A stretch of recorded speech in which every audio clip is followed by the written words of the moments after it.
Welcome to another edition of MrCross.org's training tutorials. I'm going to take you today through actually working with a document in Google Documents. This is part 2 of the series in Google Documents, and we're going to kind of just work our way through all of the different things that you can do with Google Documents. And I wanted to start today by looking at a Gmail screen, because a lot of people have Gmail screens, and I run across a lot of people that have no idea that Google Documents is part of that.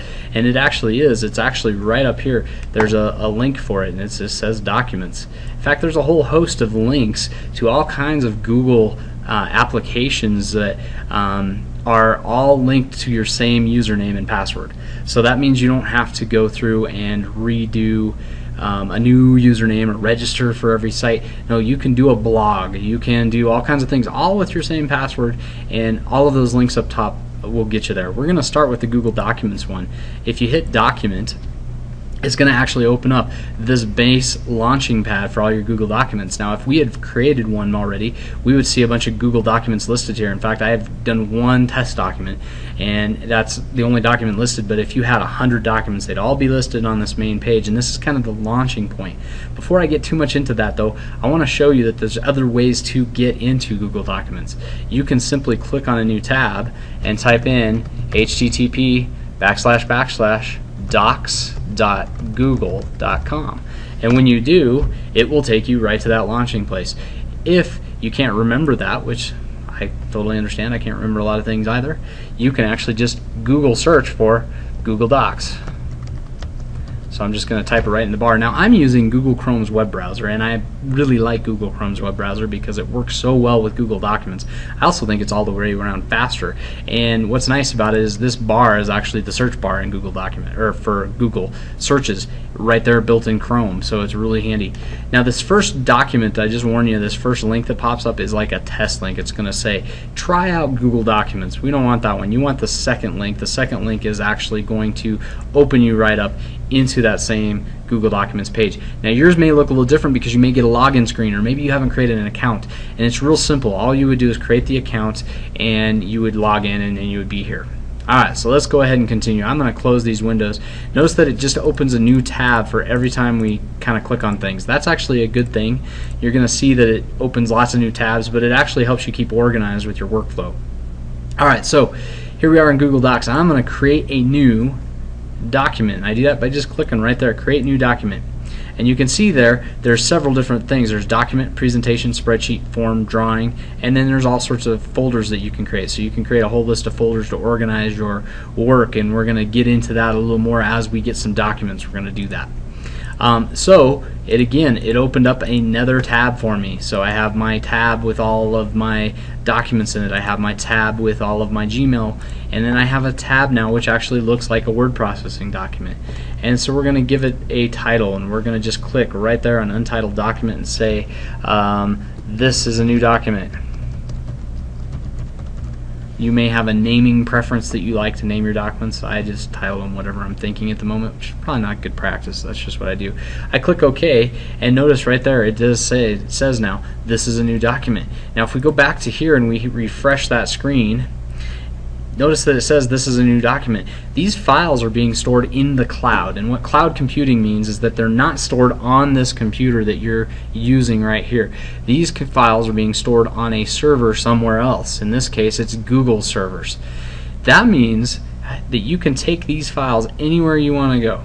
So if you're using a Linux computer, an Apple computer, or you're using an old computer at a library, or you can log in anywhere. You just go to docs.google.com, and there's your documents. That's the nice part about it, and it doesn't really require much resources. So you can use this on old PCs, new PCs, PCs running things that you thought maybe you had to throw the PC away because it was so old. It'll probably still run your Google Documents, so it's great. Time to revive those old laptops, get them out, use them. Alright, it automatically saved, which was my original point. It says, in fact, saved seconds ago. Every time you work in Google Documents, it's actually saving as you go. Now, you can still have the option of saving, or if you lose internet connection or you have a slow connection, you may want to save periodically, but for the most part, as I type and I work on this document, that information is going to be saved. Very, very handy. So let's just type something. Oh, let's click right here and we'll type something. Now if you'll notice, this is actually just like a Word document from Microsoft or an OpenOffice document. It's actually working the same way. This is where you type. You've got your whole page, you've got your margins that they've just added in there, and it looks like the page that you're typing on. So this should be very familiar to most of you who have worked on a word processing document. That's why I'm not going to go over a lot of it, because I think it's pretty familiar. You have all of your same formatting options. You can center the text, you can write, justify the text, you can make the text different colored, you can make the text bold, you can make the text italic, you can underline it. I'll go ahead and change it to red. We can make it huge. We can change the font. There's very few fonts available.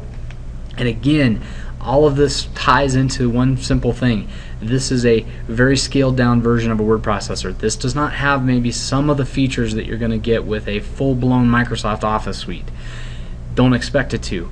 What I like about it is I'm not interested in all those fancy features. A lot of times I might ask a student to do a paper for me, and I want that paper 2 pages long, and I want it on a particular topic, and I'm not really interested in them doing fancy fonts or different colors or different things. I'm interested in the content that they produce me, because that's really what's coming out of them, not the creativity of the paper itself, but actually the content. Now if you're watching this and you're in college, you're going to find that professors are going to have particular templates, and your school is going to have a format that you have to adhere to, and the same thing. It's always going to be Times New Roman, 1-inch margins, very, very basic formatting features. So in my opinion, this is everything you need to do those work type items without all the frills that you might get with some other programs. So it's going to work for most things, but maybe if you're making a flyer for the garage sale and you want to put fancy pictures in there, you might use something different. Alright, so let's look at a couple things real fast, and then we're going to get into the part 3 of the video for the rest of it. But we're going to look at the file and the edit commands right here on this bar. Now notice this is very similar to Microsoft Office or any Microsoft product in the sense it's got file, edit, view, insert, format, tools, table, help. That's all very similar. You're not going to have to remember much for that. When we look at the file, it's the same thing. It's got new, open, and upload. Notice that the save is way down here and it's grayed out, and that's because it's already been saved, so it doesn't have that option. It's saved automatically. New, I can create a new document right from here. When I do, it's going to open it up in a new tab. So I have my main file, which has got all my files in it. I have my document, and now I'm going to have a new document. So if I were to title this, I could be working on 2 documents at the same time. You can just keep making those windows open if you need to. Very handy if you're working on a Word document but maybe doing a PowerPoint presentation at the same time. You could have both of them open. Or in this case, we are doing a presentation. PowerPoint would be a Microsoft product. Presentation is Google. Sorry, I get all the terminology mixed because I usually am doing Microsoft training, so this is a little different for me. Alright, so we've got File New, File Open. If I click Open, again, it popped out another tab and it brought me to my master file of all my documents. And again, I have it open twice. So I have my Gmail, I have my document, I have my file open here. I got another tab with this on it, and I got another tab with another document I've created. You can start closing the ones that you don't need, but that's what File Open is going to do. It's going to let you open one of the documents that you have saved in your Google Documents account.